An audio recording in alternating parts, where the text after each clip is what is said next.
एक आदमी था। वो रोज एक महात्मा सन्यासी के पास जाया करता था और उसने उन्हें ही अपना गुरु मान लिया था। उसका बहुत मन था कि वो सब कुछ छोड़कर सन्यास ग्रहण कर ले, क्योंकि वो आदमी दुनियादारी से उबसा गया था और अब वो अपने गुरु की तरह ही दुनियादारी छोड़कर सन्यासी बनना चाहता था।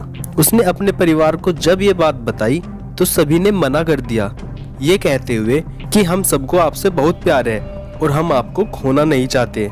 फिर उसने अपने गुरु को ये बात बताई। गुरुदेव, मैं सब कुछ छोड़कर संन्यास ग्रहण करना चाहता हूँ, लेकिन मेरे परिवार के लोग मुझे ऐसा करने से मना कर रहे हैं क्योंकि वो मुझे बेहद प्यार करते हैं। गुरुदेव ने कहा, ये किसी सूरत में प्यार नहीं है बेटा, जो तुम्हें भगवान की शरण में जाने से रोक रहा है। गुरु ने उन्हें बहुत समझाया पर वो व्यक्ति मान नहीं रहा था। गुरु ने कहा, अच्छा ठीक है, मैं तुम्हें एक योग विद्या सिखाता हूँ, उससे तुम कई घंटों तक सांस को रोक सकोगे और भगवान में ध्यान लगा सकोगे। गुरुजी ने उस व्यक्ति को एक ऐसा योग सिखाया जिससे कि वो व्यक्ति अपनी सांस को कई घंटों तक रोक सकता था और मुर्दे जैसी अवस्था में घंटों तक रह सकता था।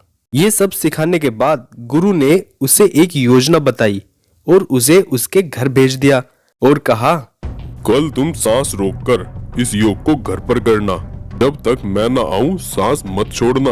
उसके बाद तुम्हें पता लग जाएगा कि कौन तुम्हें कितना प्यार करता है।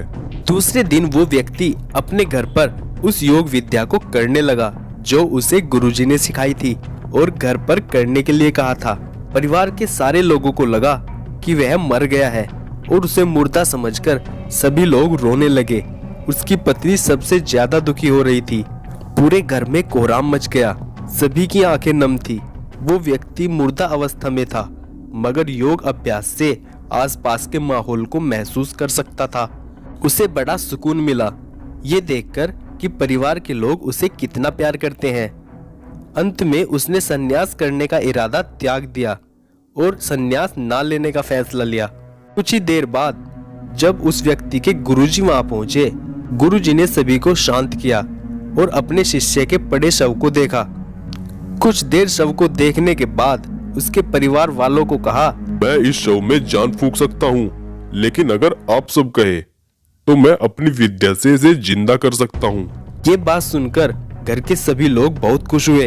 गुरुदेव, इसमें पूछने की क्या बात है, आप जल्दी जल्दी इसमें जान डाल दीजिए। सभी को एक उम्मीद की किरण नजर आ रही थी। सन्यासी ने कहा, लेकिन इसमें एक समस्या है, इस मुर्दे में प्राण लाने के लिए परिवार के किसी अन्य सदस्य को अपने प्राणों को त्यागना होगा। क्या कोई इसके लिए मंजूर है? यह सुनकर सभी लोगों की सांसें रुकी की रुकी रह गई। सभी ने एक दूसरे को देखा। सन्यासी ने परिवार के सभी सदस्यों में से एक एक कर पूछा, लेकिन किसी ने भी हाँ नहीं कहा।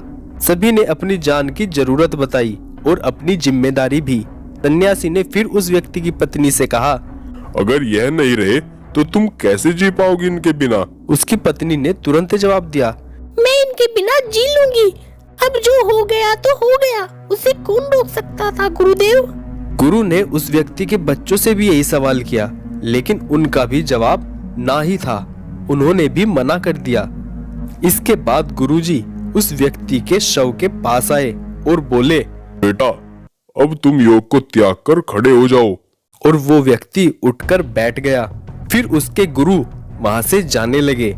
उसने अपने गुरु को रोका और गुरु से कहा, मैं भी आपके साथ चलता हूँ गुरुदेव। मुझे समझ में आ गया है कि इस दुनिया में कोई किसी से कितना प्यार करता है।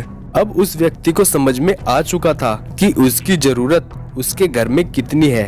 अब वह एक पल भी अपने घर में नहीं रहना चाहता था और उसने सन्यास करने का फैसला पक्का कर लिया।